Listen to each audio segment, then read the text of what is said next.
Here's assistant coach Chris Bertrand, filling in for Bobby Barbier. Coach Barbier heading to check on his dad. Coach, heck of a comeback there, 9-7 win. Just sweep the first doubleheader. First time the Demons have swept a doubleheader in the Bobby Barbier era. Couldn't have done it two different ways. A dominant start in the first game. and then an offense that was pretty relentless in the second. Right. You know, I mean, first of all, really proud of our group, and I think that's what Bob told him after the game. That's not an easy situation. First of all, anytime you get 2 wins in one day in Southland Conference play, for us, learning how to win those doubleheaders is a huge thing, a huge step forward for our team. We did it in 2 very different ways, and I know you mentioned that, and that was really cool to see because I think we're still learning a lot about our ball club, and we learned a lot about watching them today. The biggest thing about us continuing to learning is that, or continuing to learn, is that I think as you learn, you become more consistent, and we are obviously in search of that consistency. One of the most complete games in the first end of the doubleheader, and then probably 3 really bad innings to start the second game. And so as you learn more about your team and as things unfold that go in your favor, that learning is hopefully going to provide us with some consistency that we're in search of, and then we can turn it into a little bit of a run. And so we're really proud of our ball club, and that's 2 wins against a really well-coached, really quality Nicholls ball club, man.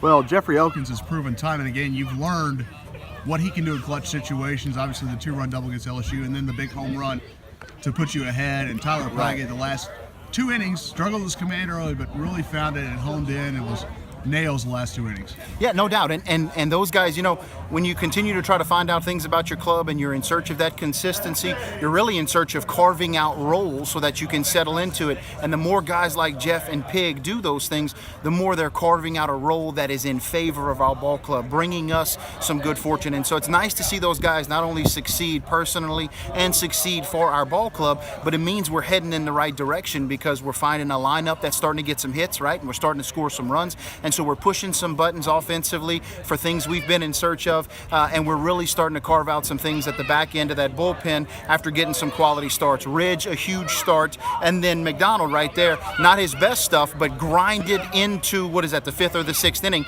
and so gave us a quality start while he grinded through his own struggles and our team's struggles, and he kept the ball game within striking distance so that we could do what we did. And those are all signs of championship baseball. And so championship habits breed championship baseball, and that was good to see those things come out. All right, thanks, Coach. Thank you so much, man.